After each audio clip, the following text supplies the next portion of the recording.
Hello guys, a very good morning to all of you. स्वागत है आप सभी का ऑनलाइन स्टडी एकेडमी में। आज डेट है 10 अप्रैल 2021 और आज के डेट के जितने भी इंपॉर्टेंट करंट अफेयर्स हैं वो डिस्कस करेंगे हम इस वीडियो में। तो आइए शुरू करते हैं।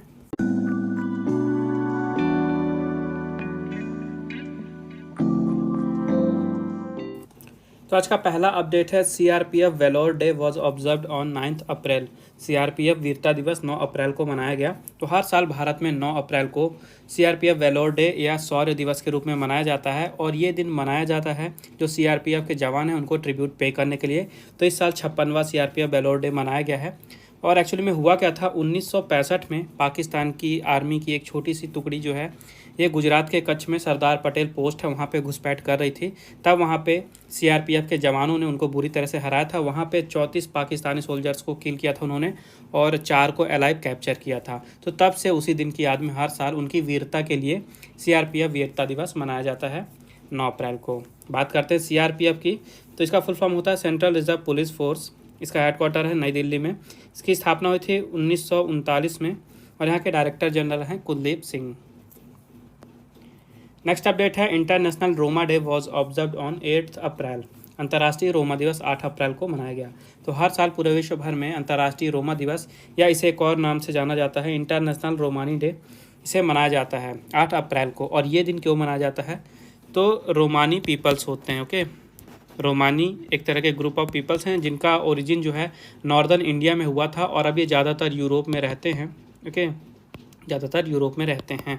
तो इनके कल्चर और इनके हेरिटेज को प्रमोट करने के लिए, लोगों को बताने के लिए इस दिन को मनाया जाता है। इसके अलावा जो भी रोमा पीपल हैं उनके द्वारा कौन कौन सी दिक्कतें, इश्यूज़ फेस की जाती हैं उसके बारे में लोगों के बीच में जागरूकता फैलाने के लिए ये दिन मनाया जाता है। तो 2021 में 50वीं एनिवर्सरी मनाई जा रही है रोमानी डे की।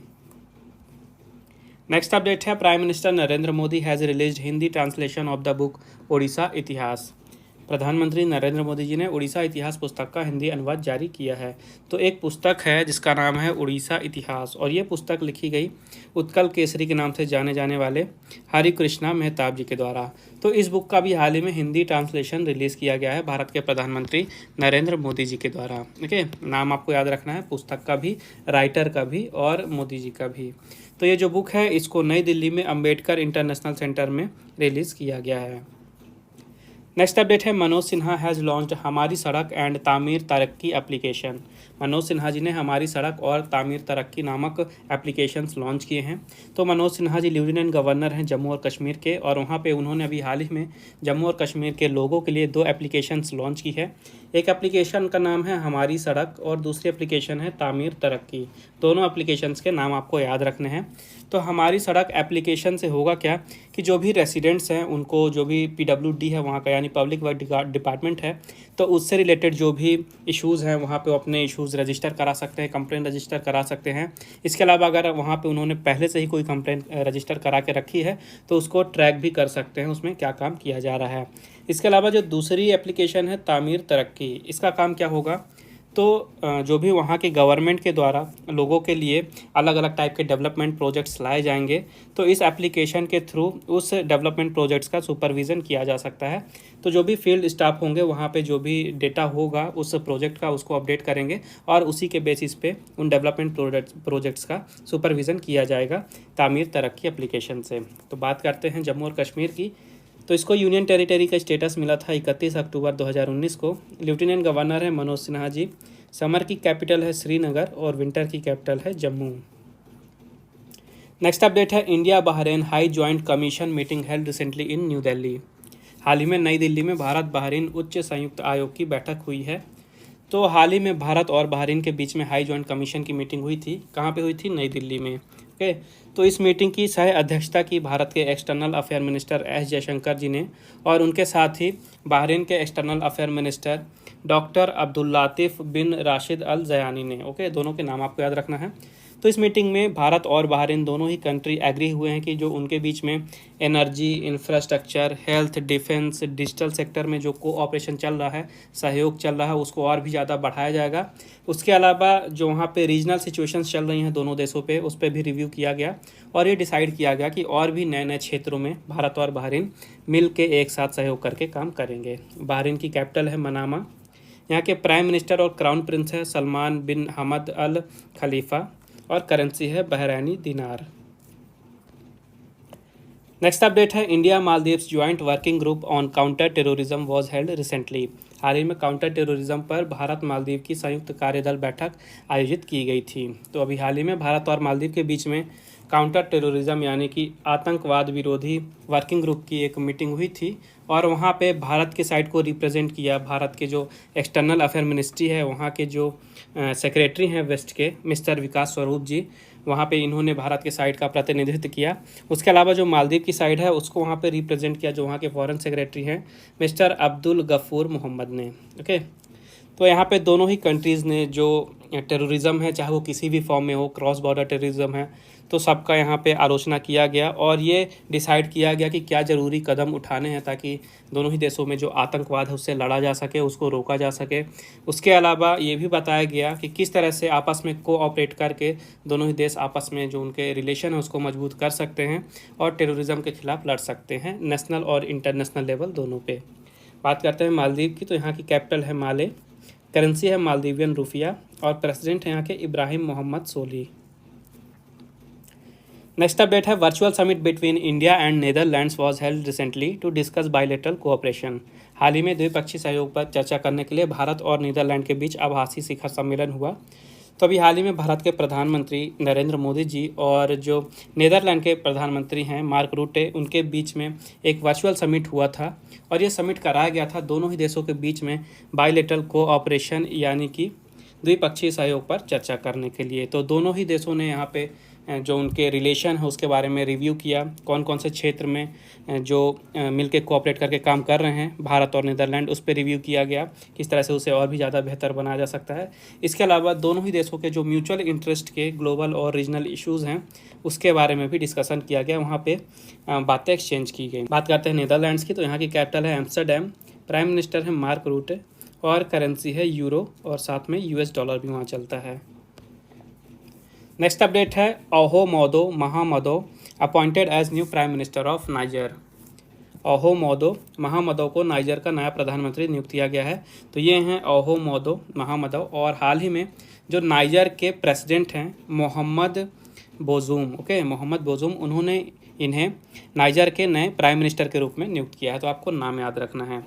नाइजर की कैपिटल है नियामे, करेंसी है West African CFA franc, president है मोहम्मद बजूम और प्राइम मिनिस्टर बन गए हैं अहोमोदो महामदो।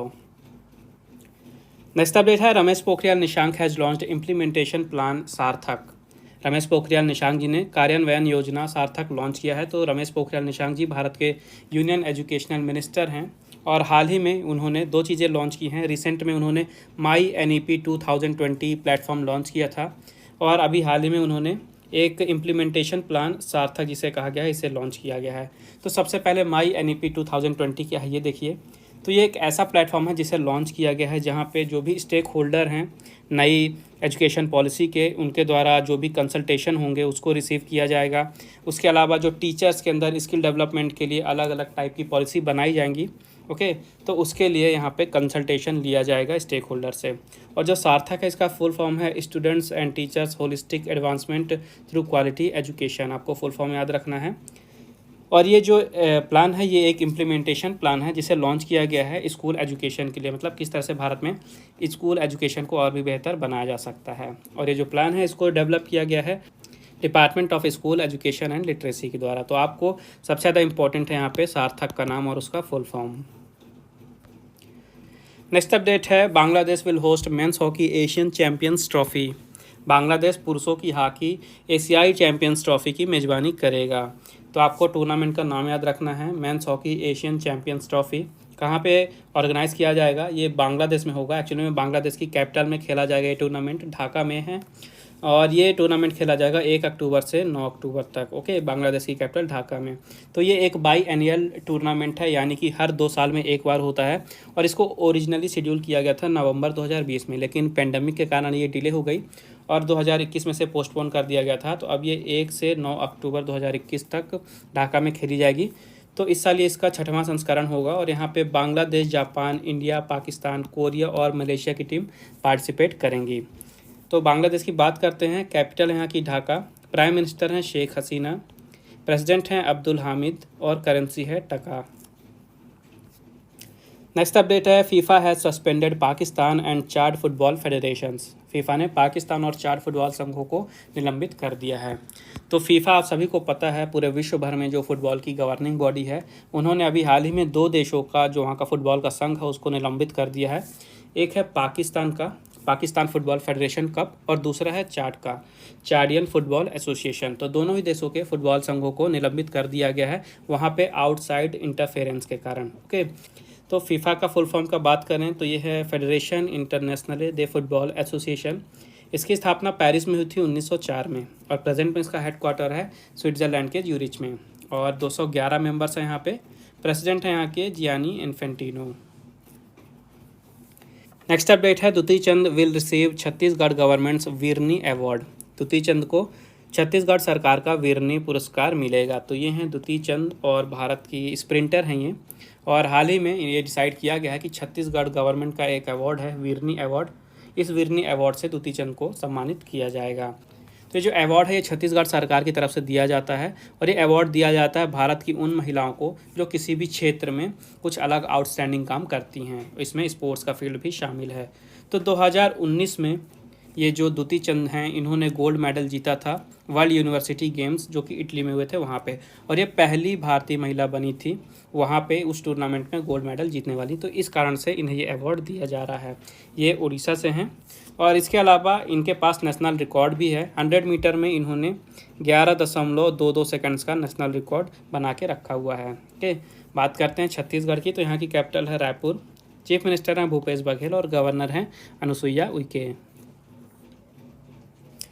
नेक्स्ट अपडेट है Ashutosh Bhardwaj has been awarded the Devi Shankar Awasthi award 2020। Ashutosh Bhardwaj को देवी शंकर अवस्थी पुरस्कार 2020 से सम्मानित किया गया है। तो ये हैं आशुतोष भारद्वाज और हाल ही में इन्हें देवी शंकर अवस्थी पुरस्कार 2020 से सम्मानित किया गया है और इन्हें ये अवार्ड दिया गया है इनकी किताब के लिए जिसका नाम है पितृवध। ओके, किताब का नाम भी आपको याद रखना है पितृवध। ओके, इसके अलावा ये जो बुक है इसे इंग्लिश में ही पब्लिश किया गया है। इसका इंग्लिश में नाम है द डेथ ट्रैप। इंग्लिश में भी आपको नाम याद रखना है द डेथ ट्रैप। राइटर हैं आशुतोष भारद्वाज और कौन सा अवार्ड दिया गया है देवी शंकर अवस्थी पुरस्कार 2020। तो ये थे आज के important current affairs. I hope आपको यूजफुल लगे होंगे। वीडियो पसंद आई है तो वीडियो को लाइक ज़रूर करें, ज़्यादा से ज़्यादा शेयर करें अपने दोस्तों के साथ और चैनल को सब्सक्राइब जरूर करें। नोटिफिकेशन आपको मिलती रहे इसलिए मेक श्योर बेल आइकन जरूर दबाइएगा और PDF की लिंक आपको डिस्क्रिप्शन में मिल जाएगी, आप वहाँ से डाउनलोड कर सकते हैं। फिर मिलते हैं कल कुछ नए करंट अफेयर्स के साथ। तब तक के लिए take care and thank you guys.